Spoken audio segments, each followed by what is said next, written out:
Chronic kidney disease, CKD, is a gradual loss of renal function, typically developing over the course of months or years. Many conditions, both within and outside the kidneys, can cause progressive damage to the kidneys over time, leading to CKD. Of these, most common are diabetes and hypertension, both of which directly damage blood vessels within the kidney, destroying renal tissue. An acute kidney injury, if not completely resolved, may also become chronic kidney disease.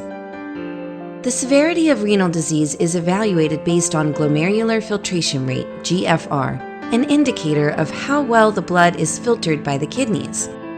GFR is calculated as a function of serum creatinine, a waste product that accumulates in blood plasma when renal function declines. The calculation takes into account the patient's age, gender, and race. Symptoms develop slowly over time, progressing from renal insufficiency to end-stage renal failure. Often, initial loss of renal tissue does not produce any symptoms because the remaining healthy tissue becomes more active and can temporarily compensate for the loss, a phenomenon known as renal adaptation. Symptoms appear when a significant portion of kidney function is already lost. The ability to concentrate urine is usually the first to be impaired, resulting in frequent trips to the bathroom, especially at night. Other early signs include fatigue, loss of appetite, and decreased mental ability.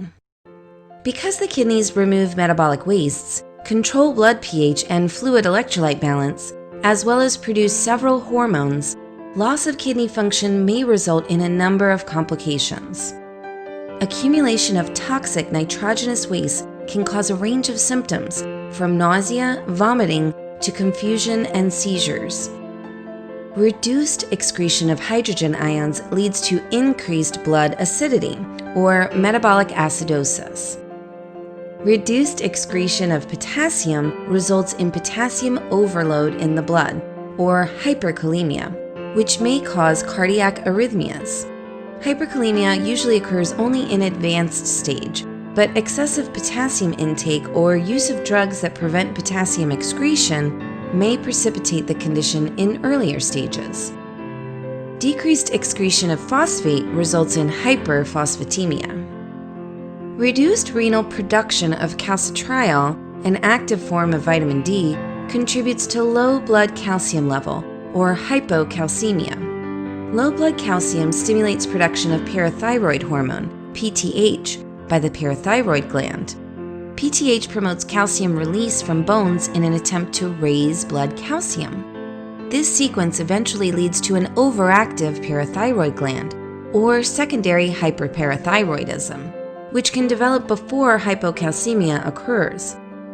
As the bones continuously lose calcium to the blood, they become thin and weakened, a condition known as renal osteodystrophy.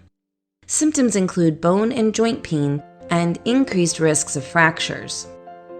Reduced renal secretion of erythropoietin, a stimulating factor for red blood cell formation, can lead to anemia.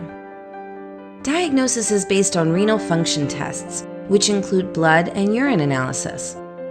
Ultrasound is performed to detect renal obstruction. It may also help in distinguishing chronic kidney disease from acute kidney injury based on kidney size. Treatments aim to control the underlying condition, address the complications, and involve certain nutrition supplements and restrictions.